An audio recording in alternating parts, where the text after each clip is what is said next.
Chairman और पूरी ताकत से काउंटर अटैक शुरू करने का फैसला करता है। वह रिपेयर शॉप के मालिक को मिस होंग के घर के फ्राइड चिकन रेस्टोरेंट में घुसने भेजता है ताकि मिस होंग और उसके साथियों को बुरी तरह सबक सिखाया जाए। जब गुंडे पूरी धमक के साथ चढ़कर आते हैं तो मिस होंग और उसकी टीम लगभग संभाल नहीं पाती, लेकिन ठीक उसी क्रिटिकल मोमेंट पर पुलिस सायरन बज उठती है। रिपेयर शॉप का मालिक और उसके लोग पकड़े जाते हैं और मिस होंग व उसकी सिस्टर्स आखिरकार सेफ हो जाती हैं। नोरा अभी भी बुरी तरह डरी हुई थी। वह मिस होंग से कहती है कि वह उस रिपेयर शॉप के मालिक को पहचानती है। बचपन में नोरा का किडनैप हुआ था और किडनैपर्स का लीडर यही आदमी था, लेकिन उस समय अपनी ही बेटी के किडनैप होने पर भी चेयरमैन कॉन्ग एक पैसा रैंसम देने को तैयार नहीं था। किस्मत अच्छी थी कि बेसमेंट में छिपकर 3 दिन और 3 रात नोरा किसी तरह बच निकली, लेकिन ठीक उसी वजह से उस छोटी उम्र में भी उसने अपने पिता की ठंडी और निर्दयी सच्चाई अपनी आंखों से देख ली थी। और अब मिस होंग और उसकी टीम जान चुकी थी कि रिपेयर शॉप का मालिक मेयर सॉन्ग का आदमी है। अगर ऐसा है तो बचपन में नोरा के किडनैपिंग वाला मामला भी शायद मेयर सॉन्ग की ही साजिश रहा होगा। मेयर सॉन्ग की जांच करने के साथ साथ मिस होंग और उसकी टीम हनमिन पर एक फोकस्ड अटैक शुरू करने का फैसला करती है। बहुत जल्द मिस होंग टीवी पर पायरेट ग्रुप की कैप्टन बनकर ऑफिशियली सामने आती है। वह ऐलान करती है कि सेकंड लार्जेस्ट शेयर होल्डर होने के नाते वह हनमिन की मैनेजमेंट में हिस्सा लेगी और हनमिन की गवर्नेंस स्ट्रक्चर में अंदर से रिफॉर्म लाना चाहती है।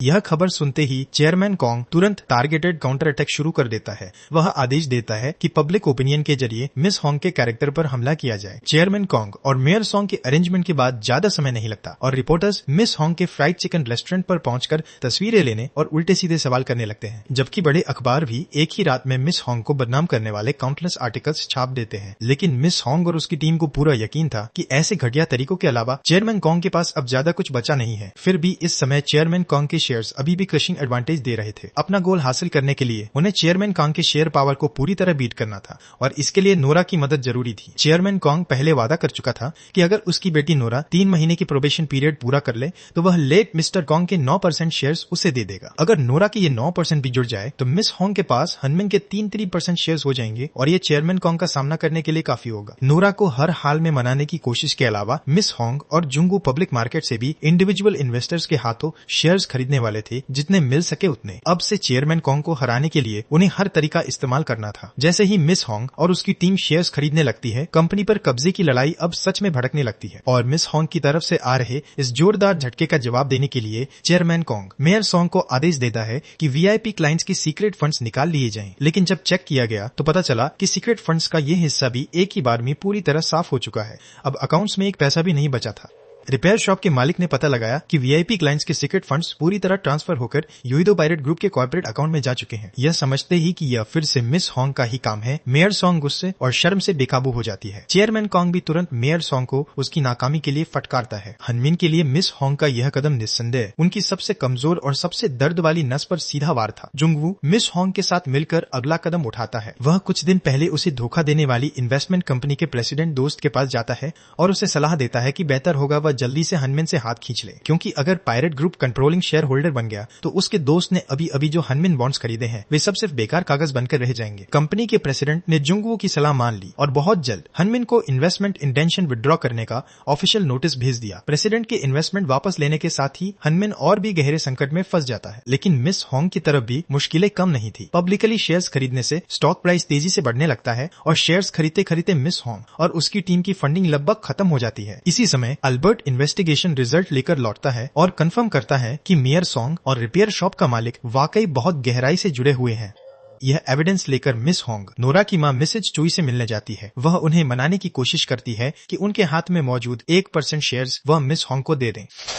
मिस होंग को शक है कि बचपन में नोरा के किडनैपिंग का मामला मेयर सॉन्ग ने ही प्लान किया था और कुछ समय पहले मिस्टर कॉन्ग का कार एक्सीडेंट भी शायद इन्हीं दोनों से जुड़ा हो सकता है। मिस होंग जोर देकर कहती है कि अगर सिर्फ अपनी बेटी की सिक्योरिटी के लिए ही सही तो मिसेज जोई को सामने आना चाहिए। मिसेज जोई गुस्से में चेयरमैन कॉन्ग और मेयर सॉन्ग से मिलने पहुंचती है और मेयर सॉन्ग को उस पुराने किडनैपिंग को उकसाने के लिए डांटती है, लेकिन मेयर सॉन्ग बिना चेहरा बदले सब कुछ साफ साफ नकार देती है। चेयरमैन कॉन्ग तो इससे भी ज्यादा बेरहम निकलता है। उसका पूरा ध्यान सिर्फ इस बात पर रहता है कि कंपनी की मौजूदा प्रॉब्लम को कैसे सॉल्व किया जाए। चेयरमैन कॉन्ग की यह बेरुखी साफ साफ देख लेने के बाद मिसेज चोई आखिरकार अपना फैसला कर लेती है और वादा करती है कि अपने शेयर्स मिस होंग को दे देंगी। दूसरी तरफ चेयरमैन कॉन्ग और मेयर सॉन्ग अभी भी हर तरीका आजमा रहे थे ताकि मिस होंग और उसकी टीम को गिराया जा सके और उन्होंने सेक्रेटरी को एंट्री पॉइंट बनाने की योजना बनाई। जिन बैंकों और पुरानी वर्क प्लेसेस में वह पहले काम कर चुकी थी वहां सेक्रेटरी को पर पब्लिक फंड्स मिसयूज करने का शक था। मेयर सॉन्ग तय करती है कि वह सेक्रेटरी को के स्कैंडल पर पूरा फोकस करेगी और इसी बहाने बाहर की दुनिया के सामने यह शक खड़ा करेगी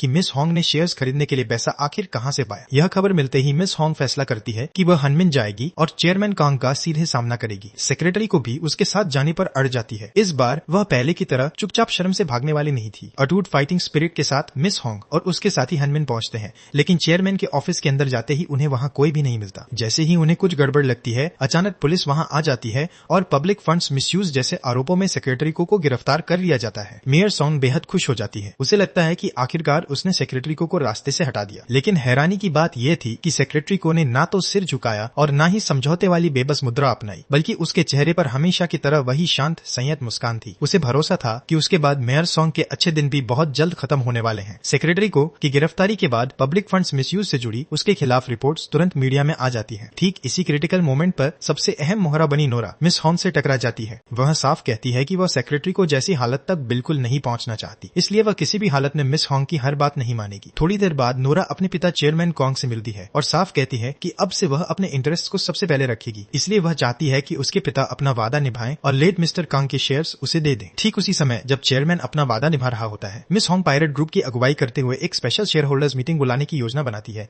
जहां चेयरमैन कॉन्ग को हटाने का प्रपोजल रखा जाएगा। चेयरमैन कॉन्ग तुरंत तैयारी में लग जाता है। वह आदेश देता है कि शेयर होल्डर्स मीटिंग वाले दिन एंट्री करने वाले हर इंसान की कड़ी जांच हो और किसी भी हालत में मिस होंग और उसकी टीम अंदर न घुस पाए। दूसरी तरफ मिस होंग और जुंगू भी जवाबी स्ट्रेटेजी पर बात कर रहे होते हैं और वे प्लान बनाते हैं कि पहले जिन हनमिन एम्प्लॉइज को निकाला गया था उनसे कांटेक्ट किया जाए। अल्बर्ट लोगों की एक भीड़ लेकर मेन गेट पर पहुंचता है और सिक्योरिटी गार्ड से सीधा टकराव करके जानबूझकर हंगामा और अफरातफरी पैदा करता है। इसी मौके का फायदा उठाकर मिस होंग इमरजेंसी स्टेयरकेस की तरफ निकल जाती है। ठीक सबसे क्रिटिकल मोमेंट पर जनरल मैनेजर चा अचानक सामने आ जाता है। उसने पहले ही मिस होंग के लिए ऊपर का दरवाजा खोल दिया था। हालात की हवा पहचानने वाले एक समझदार आदमी के तौर पर जनरल मैनेजर चा साफ तौर पर अपना पक्ष चुन चुका था। उसकी मदद से मिस होंग उन सभी कर्मचारियों को लेकर जिन्हें पहले नौकरी से निकाला गया था, एक बड़ी भीड़ के साथ मीटिंग रूम के दरवाजे तक पहुंच जाती है। इन कर्मचारियों में मशहूर मिस्टर सो भी शामिल थे। मिस्टर सो को हनमिन के साथ पहले किए गए गलत कामों पर पछतावा था और अब वह उन गलतियों को सुधारने के लिए दृढ़ थे। मिस होंग की योजना के अनुसार निकाले गए कर्मचारी मीटिंग में जोर जोर से नारे लगाने लगते हैं,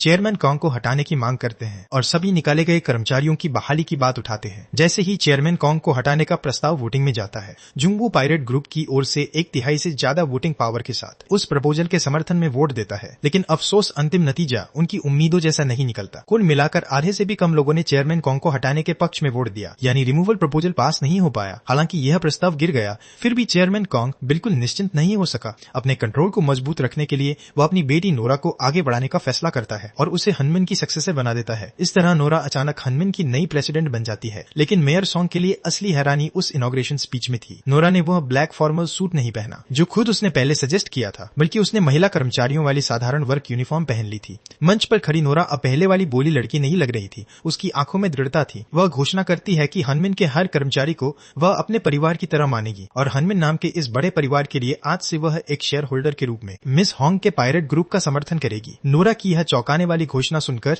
चेयरमैन कॉन्ग और मेयर सॉन्ग दोनों स्तब्ध रह जाते हैं। उन्हें बिल्कुल अंदाजा नहीं था कि यह पूरी स्थिति पहले से ही मिस होंग की योजना का हिस्सा थी। कुछ दिन पहले ही मिस होंग और नोरा ने यह पूरा प्लान तय कर लिया था। नोरा का काम था चेयरमैन कॉन्ग का भरोसा जीतना और फिर गुप्त रूप से मिस होंग की योजना को आगे बढ़ाना। अब मंच पर नोरा न केवल ये घोषणा करती है कि वह अपने सारे शेयर्स पायरेट ग्रुप को दे देगी, बल्कि अपने नाम पर रखे गए भारी सीक्रेट फंड्स का भी जिक्र करती है। इस तरह हनमिन के सीक्रेट फंड्स का सच अब सामने आने वाला था। नोरा की इस धमाकेदार घोषणा के बाद नेशनल टैक्स सर्विस हनमिन की टैक्स इन्वेस्टिगेशन शुरू करने की मांग करता है और प्रोसिक्यूशन भी सीक्रेट फंड्स के मामले में हनमिन को समन भेज देता है। इस संकट की घड़ी में चेयरमैन कॉन्ग फैसला करता है कि वह खुद को बचाने के लिए मेयर सॉन्ग को बलि का बकरा बना देगा। वह चाहता था कि सारे आरोप मेयर सॉन्ग पर डाल दिए जाएं, लेकिन मेयर सॉन्ग इसके लिए तैयार नहीं थी। वह तुरंत अपना सामान समेटकर अकेले भागने की तैयारी करने लगती है, मगर उसकी हरकत रिपेयर शॉप के मालिक की नजर में आ जाती है और वह उसे पकड़कर चेयरमैन कॉन्ग के सामने ले आता है। तभी ये सच्चाई सामने आती है कि रिपेयर शॉप का असली मालिक दरअसल खुद चेयरमैन कॉन्ग ही था। कुछ ही समय बाद हनमिन के सीक्रेट फंड्स मामले में अदालत में सुनवाई शुरू हो जाती है। गवाही देते समय मिस होंग बताती है कि वह हनमिन में अंडर कवर बनकर क्यों घुसी थी और वह उस सीक्रेट लेजर का भी जिक्र करती है जो उसे इन्फॉर्मेंट मिस्टर बांग से मिला था।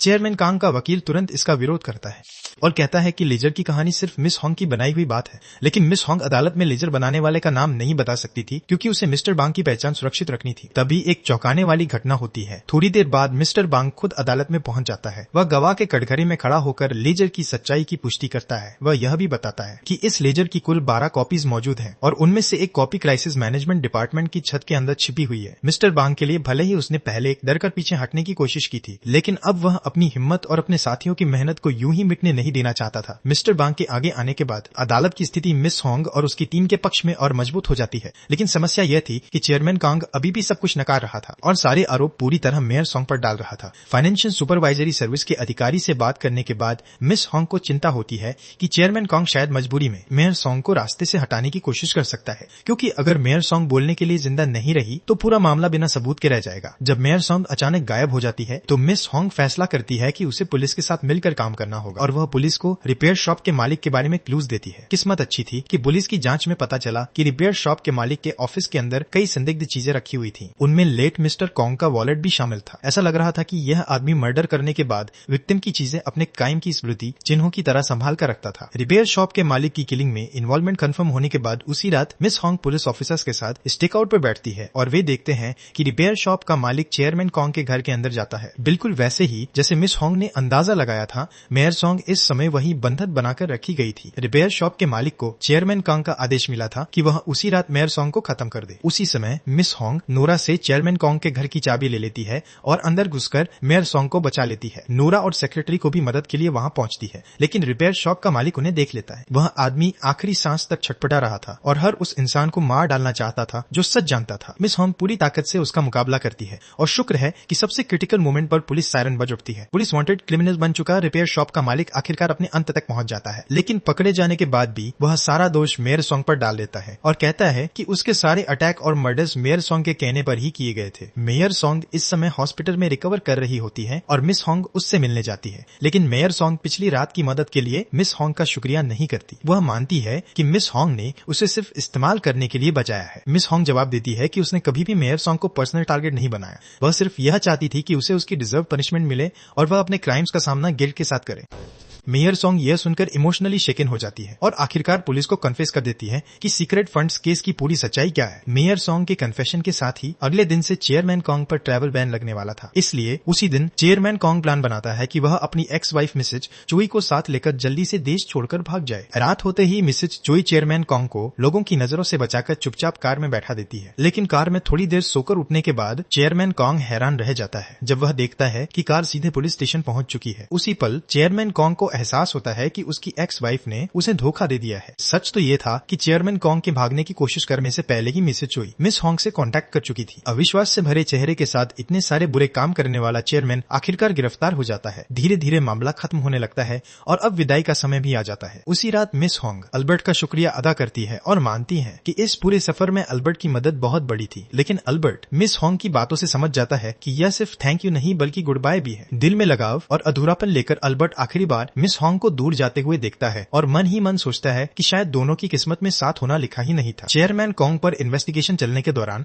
टॉप एग्जीक्यूटिव्स सब घबराए हुए थे कि कहीं हनमिन पूरी तरह कोलैप्स ना हो जाए, लेकिन वे मेहनती और शानदार फीमेल एम्प्लॉइज अब भी अपनी जॉब्स पर डटी हुई पूरी ताकत से काम कर रही थी। कुछ ही समय बाद चेयरमैन कॉन्ग सेकंड ट्रायल में गिल्टी साबित हो जाता है। यूइडो पायरेट ग्रुप अपने पास मौजूद सारे शेयर्स हनमिन के एम्प्लॉइज को बेच देता है। एम्प्लॉइज के शेयर होल्डिंग ग्रुप ने चेयरमैन कॉन्ग द्वारा जमा किया गया सारा सीक्रेट फंड पूरा का पूरा हनमिन को वापस लौटा दिया। अब इस मोड पर हनमिन को एक नए प्रेसिडेंट की जरूरत थी। मिस होंग और जुंगू दोनों का मानना था कि मिस्टर सो नए प्रेसिडेंट के लिए सबसे परफेक्ट चॉइस है, लेकिन मिस्टर सो विनम्रता से यह ऑफर ठुकरा देते हैं और मिस होंग को किसी और का नाम सुझाते हैं जो शायद इस रोल के लिए और भी बेहतर हो सकता है। वह इंसान था जनरल मैनेजर चा। एबिलिटी, एक्सपीरियंस और बिजनेस सेंस की बात हो तो जनरल मैनेजर चा इंडस्ट्री के टॉप लोगों में से एक था। मिस होंग जनरल मैनेजर चा से पूछती है कि शेयर होल्डर्स मीटिंग वाले दिन उसने उसकी मदद क्यों की थी। जनरल मैनेजर चा जवाब देता है कि इस बार वह अपने दिमाग नहीं अपने दिल की सुनना चाहता था। तभी मिस होंग को समझ आता है कि जनरल मैनेजर चा अंदर से एक भावुक और सच्चा इंसान है। इसके बाद मिस होंग जनरल मैनेजर चा को इनवाइट करती है कि वह लगभग 1 साल के लिए इंटरिम प्रेसिडेंट बने। प्रेसिडेंट चा का रोल स्वीकार करने के बाद चा पूरी मेहनत और ईमानदारी से काम करता है। वह अपनी बुरी आदतें बदलने की कोशिश करता है और धीरे धीरे एक कैपेबल लीडर जैसा दिखने लगता है। जैसे जैसे हनमिन एक नए फेज में प्रवेश करता है वैसे वैसे मिस होंग और उसके दोस्तों की जिंदगी भी नए रास्तों पर बढ़ने लगती है। अल्बर्ट हनमिन छोड़ देता है और अपनी पसंदीदा वीडियो स्टोर संभाल लेता है। साथ ही मूवी स्क्रिप्ट्स लिखने का प्लान बनाता है। जुंगू अगले ही दिन दिन कोरिया छोड़ने वाला होता है। जाने से पहले वह मिस होंग का शुक्रिया अदा करता है और उससे हाथ मिलाकर विदा लेता है। वह मानता है कि मिस होंग ने ही उसे अपनी पुरानी गलतियों का प्रायश्चित करने का मौका दिया। एक साल बाद मिस होंग और उसकी रूममेट्स बॉम के किंडरगार्टन ग्रेजुएशन सेरेमनी में शामिल होती हैं। उसी साल नोरा विदेश में पढ़ाई पूरी करके लौटती है और एक पेस्ट्री शेफ बन जाती है। सेक्रेटरी को एक हेयर सैलून खोलती है और साइड में एक प्राइवेट डिटेक्टिव एजेंसी भी चलाती है। मी सूक को बैंक में प्रमोशन मिल जाता है और अब वह एक इंडिपेंडेंट असिस्टेंट मैनेजर बन चुकी होती है। दिन रूममेट्स दीवार फांदकर अपने पुराने डॉर्मेटरी के अंदर जाती है। डॉर्मेटरी अब पूरी तरह खाली हो चुका था, लेकिन वहाँ साथ गुजारे हुए दिन वे गर्मजोशी भरी और खूबसूरत यादें अब भी उनके दिलों में गहराई से बसी हुई थी। समय तेजी से बीतता है और आखिरकार मिलेनियम ईयर आ जाता है। Miss Hong officially financial supervisory service में रिजॉइन करने के लिए एप्लीकेशन देती है, लेकिन चीफ यून उसे फिर से एक सस्पिशियस इंश्योरेंस कंपनी में अंडरकवर जाने को कहती है। अपनी आजीवन आस्था और कन्विक्शन के साथ